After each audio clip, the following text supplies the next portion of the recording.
जय हिंद, नमस्कार। वो भारत की वीरांगनाएं इस श्रृंखला के अंदर मैं हर बार आपको भारत की एक वीरांगना का इतिहास बताऊंगा। चाहे उन वीरांगनाओं ने भारत की भूमि से रहकर के भारत की एक स्वतंत्रता के लिए युद्ध किया हो, और या भारत से बाहर विदेशों में रहकर उन्होंने अंग्रेजों के विरुद्ध युद्ध किया हो। ऐसी ही वीरांगनाओं में एक वीरांगना का नाम आता है सती सहाय। इनके पति आनंद मोहन सहाय आजाद हिंद सरकार में मंत्री रहे, नेताजी के साथ रहे। इनकी पुत्री आशा सहाय, लेफ्टिनेंट आशा सहाय, रानी झांसी रेजिमेंट में रही। लेकिन सती जी का जो योगदान है वो बहुत महत्वपूर्ण है। केवल एक पत्नी के रूप में उन्होंने स्वतंत्रता की इस लड़ाई में हर कदम पे अपने पति का साथ ही नहीं दिया, उनको एक मार्ग ही नहीं दर्शाया, उनको प्रोत्साहित ही नहीं किया, बल्कि उसी उत्साह के साथ उन्होंने खुद भी योगदान दिया और अपने बच्चों को रानी झांसी रेजिमेंट तक में भेजा। सती सहाय जी का जन्म जो है वो बारिसाल में हुआ था, जो अब बांग्लादेश में है, 27 सितंबर 1903 के दिन। और ये देशबंधु चित्तरंजन दास, जो कि बंगाल के एक बहुत बड़े नेता थे, कांग्रेस के, नेताजी के आदर्श थे। नेताजी ने सबसे पहले, सुभाष जी ने उन्हीं के साथ जाके 1921 से कार्य करना प्रारंभ किया था। ये उनकी रिश्तेदारी में थी। और इनके पिता जो हैं नलिनी सेन और माता सोफिया थी। तो ये बारिसाल में बचपन में ही एक अंग्रेजी कॉन्वेंट स्कूल में पढ़ती थी, जहां ये परंपरा थी कि रोज अंग्रेजों का राष्ट्रीय गान गॉड सेव द किंग, यानी भगवान हमारे राजा को सलामत रखे, वो गाया जाता था। और तभी से एक बच्ची के तौर पे सती क्या गाती थी? God shave the king. समझिए आप, शेव, गॉड किंग की हजामत कर दो। और वहां जो नन होती हैं, टीचर, वो जब इसका विरोध करती थी, डांट लगाती थी उनको, तो मुस्कुरा के सती जवाब दे देती थी, क्या करूं, मैं तो बंगाली हूं, मेरा तो जो वो प्रोनाउंसिएशन है, बोलने का लहजा जो है, तो उसमें स नहीं निकलता, श निकलता है। God shave the king. और वो नन जो है निरुत्तर हो जाती थी।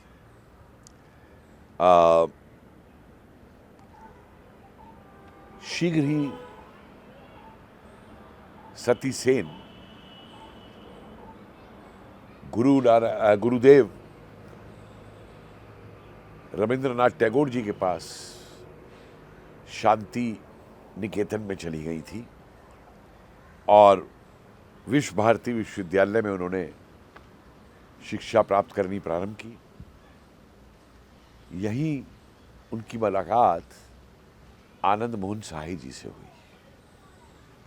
आनंद मोहन सहाय जी बिहार से थे और दोनों जो है शादी के बंधन में बंध गए थे। उसके बाद, और ये एक्चुअली वास्तव में आनंद मोहन सहाय जी तो जापान चले गए थे पहले ही। उन्होंने असहयोग आंदोलन के दौरान अपनी मेडिकल की पढ़ाई छोड़ दी थी। तो जब ये जापान से आए थे तो गए थे वहाँ रविन्द्रनाथ टैगोर जी के यहाँ, वहीं इनकी जान पहचान हुई थी और फिर इनकी शादी हुई थी। और उसके बाद सती जो हैं उनके साथ जापान चली गई। जापान के अंदर कोबे नामक शहर में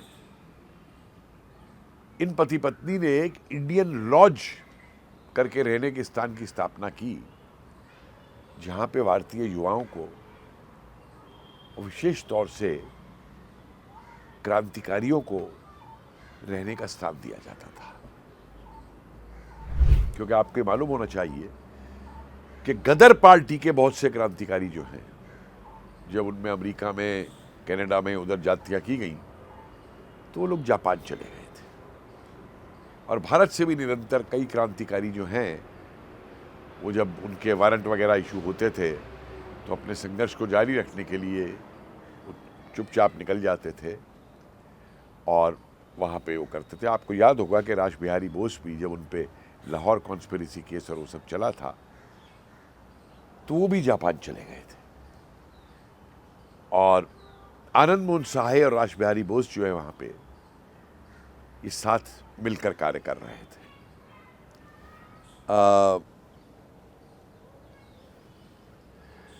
एक और बड़ी महत्वपूर्ण घटना इनके जीवन से जुड़ी हुई है। 26 जनवरी 1929 के दिन वो जो अंग्रेजी राजकुमार था वो जापान आ रहा था। तो उस दिन उसका विरोध करने के लिए सती सहाय ने, जो वहाँ भारतीय व्यापारी थे कोबे के अंदर, उनको भारत का झंडा दिया, अपना तिरंगा, कि अपने घर पे सब वो झंडा लगाएंगे। और उस दिन सुबेरे वो निकली घर से ये देखने के लिए कि किस किस ने झंडा लगाया था। तो उन्होंने पाया कि कुछ भारतीय व्यापारी ऐसे थे जिन्होंने इंग्लैंड का यूनियन जैक जो झंडा होता है उसको अपने घर पे लगा रखा था। अब देखिए सती की हिम्मत। सती ने उनके घर से वो झंडे उतारे अंग्रेजों के, और कोबे में एक चौराहे पे ला करके उन झंडों की होली जला दी। तो वहां जो अंग्रेजी राजदूत था उसने जापान की सरकार से कहा कि इसके खिलाफ कार्रवाई होनी चाहिए, यानी कि इसे सती को गिरफ्तार करो और इस पे कार्रवाई करो। और जापान की सरकार ने जवाब दिया था, हम राष्ट्रवादियों के ऊपर कार्रवाई नहीं करते। ये बहुत एक महत्वपूर्ण बात है। उसके बाद में जब रास बिहारी बोस, राजा महेंद्र प्रताप, गदर पार्टी के अमर सिंह, आनंद मोहन साहे, ये सब लोग मिलकर के जब योजना बना रहे थे आज़ाद हिंद फौज बनाने की, कि विश्व युद्ध के अंदर सशस्त्र फौज बना करके अंग्रेज़ों से युद्ध किया जाए, और इसके लिए वो चाहते थे कि सुभाष चंद्र बोस आकर के उनका नेतृत्व करें। तो अब संदेश कैसा भेजा जाए? तो ये तय हुआ कि सती के माध्यम से ये खबर भारत में, कलकत्ता में नेताजी सुभाष के पास पहुंचाई जाएगी और उनकी राय ली जाएगी इसके ऊपर। अब सवाल तो ये था कि इनके पति और पत्नी, इन दोनों के ऊपर अंग्रेजों का खुफिया विभाग जापान में भी नजर रखता था। तो क्या इनको आने दिया जाएगा भारत दोबारा या नहीं आने दिया जाएगा? तो उस पे इन दोनों पति पत्नी ने एक बड़ी महत्वपूर्ण योजना बनाई। 1 महीने तक ये दोनों पति पत्नी खूब जोर जोर से अपने घर में लड़ा करते थे, यानी कि लड़ने का नाटक करते थे। और क्यों करते थे? कि पड़ोसियों तक में खबर फैल जाए कि मियाँ बीवी, पति पत्नी की बनती नहीं। तो जो अंग्रेज गुप्तचर इन पे निगाह रखते थे उनको भी ये खबर मिल जाएगी। और यही हुआ। और उसके बाद सती ने अपनी दोनों बच्चियों के साथ भारत जाने की बात कही। और अंग्रेज क्योंकि समझ रहे थे कि शायद इनका कहिए कि वो तलाक होने वाला है, डाइवोर्स होने वाला है, तो इसलिए ये भारत जाना चाहती है, पति पत्नी की नहीं बनती। तो सती साहे को वह अनुमति दे दी गई कि अपनी दोनों बच्चियों के साथ वो भारत आए। और सती जो हैं कलकत्ता आ गई। अब कलकत्ता आके इनको ये लगा कि इनकी जो घर था वहाँ वो उनके घर पे भी नज़र रखे हुए हैं, तो वहाँ से उन्हें लगता था कि अब ये संभव नहीं है कि वो नेताजी से सीधे वहाँ से मिलने जा पाएंगी। तो उन्होंने बेला मित्रा से बात की। ये बेला मित्रा एक और चरित्र है जिनके बारे में मैं एक और वीडियो में आपको बताऊंगा। तो बेला मित्रा जो हैं इनसे बात की और बेला मित्रा के माध्यम से ये एल्गिन रोड में नेताजी बोस के घर पे जाके प्रभावती देवी के माध्यम से नेताजी से मिली। और नेताजी को इन्होंने इससे अवगत कराया कि रासबिहारी बोस और आनंद मोहन सहाय और ये और क्रांतिकारी राजा महेंद्र प्रताप और ये सब मिल करके क्या सोच रहे हैं। और नेताजी ने तुरंत इसके लिए अपनी हामी भर दी। और सती जी ने वहाँ से निकल के ये बात जो है जा कर के वापस जापान जा कर के ये बात वहाँ पे बता दी। दूसरी तरफ एक और भी व्यक्ति भेजा गया था, वो अपना नाम बदल के आया था, नेताजी से नहीं लेकिन वो जवाहरलाल नेहरू से, मौलाना आज़ाद से, राजेंद्र प्रसाद जी वगैरह से मिला था। तो मौलाना आज़ाद और नेहरू ने उसको दुत्कार दिया था कि क्या आनंद साहे का दिमाग ख़राब हो गया है, ये जापानियों के साथ मिलकर भारत को आज़ाद कराएगा। और उसको वर्चुअली घर से बाहर निकाल दिया था धक्के दे करके। वो भी खबर वहाँ पे रासबिहारी जी को पहुँचा दी गई थी।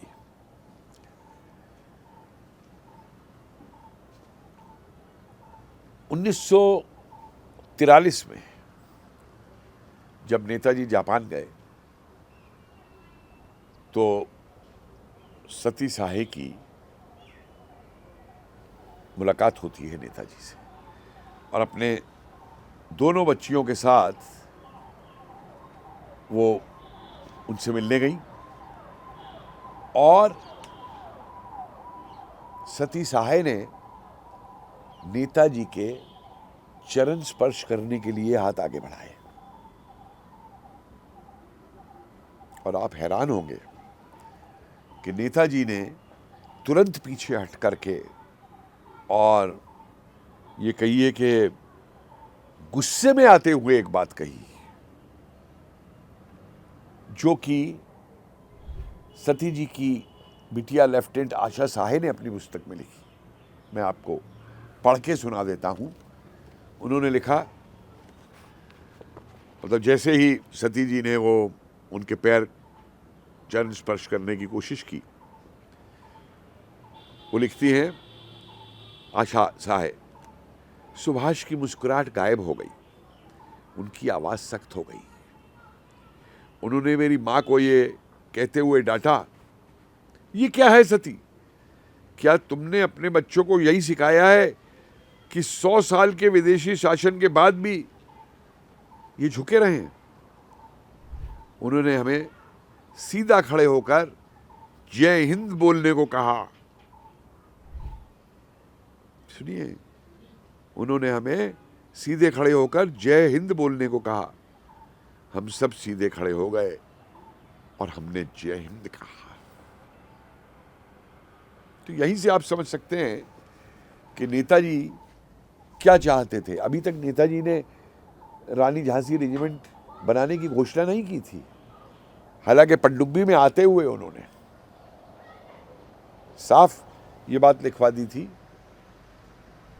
कि मुझे एक स्त्रियों की रेजिमेंट भी बनानी है। उसकी घोषणा उन्होंने बाद में जाकर के की सिंगापुर के अंदर जुलाई में 43 में। लेकिन स्त्री स्वाभिमान का आदर करते हुए और भारतीयों को किसी के आगे ना झुकने का संदेश देते हुए ये संदेश नेताजी ने दिया था और सती और इनकी दोनों बच्चियों ने उस जय हिंद को कहा था वहां। इसके बाद में सती ने यह भी अनुरोध किया कि उनकी बच्चियों को नेताजी आगे जब ये रानी झांसी रेजिमेंट बना रहे थे तो उसमें ले लें। तो नेताजी ने कहा था कि अब ये छोटी हैं, थोड़ा बड़ा हो जाने दो, फिर ये रानी झांसी रेजिमेंट में रहेंगी। और यही हुआ भी कि बाद में आशा साहे जैसी बड़ी हुई, उनको रानी झांसी रेजिमेंट में भेज दिया गया। और आशा साहे ने ये लिखा है कि मैंने ये हिम्मत अपनी मां सती से पाई, जिसके सहारे मैं अपनी पलटन का नेतृत्व कर सकी। बर्मा में रही हूं। और उसके बाद जब युद्ध समाप्त हो गया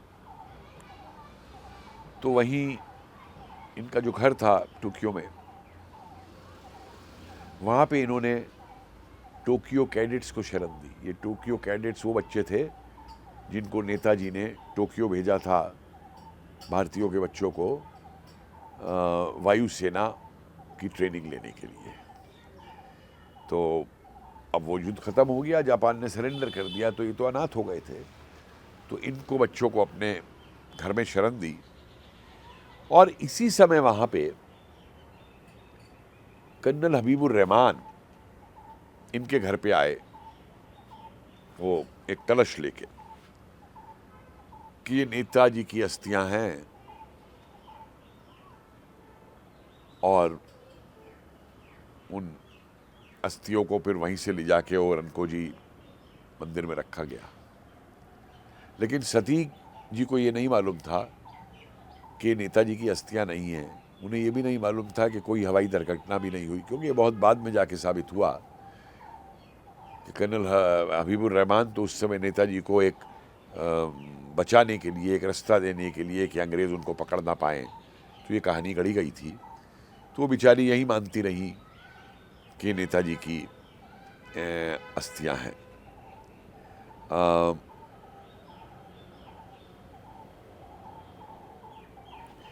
उसके बाद युद्ध जब समाप्त हो गया और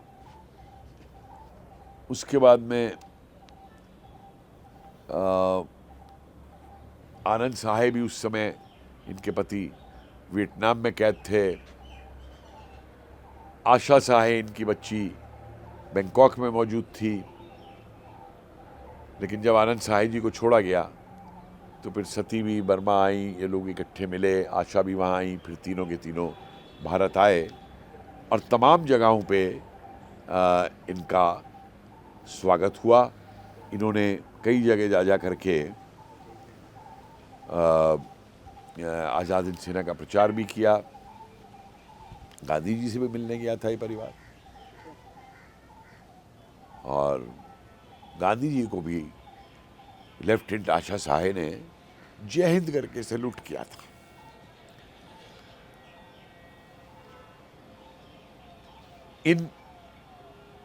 ये वीरांगना फिर उसके बाद पति के साथ रही, क्योंकि इनके पति जो हैं वो ट्रिनिडेड में, बर्मा में भारत के राजदूत रहे।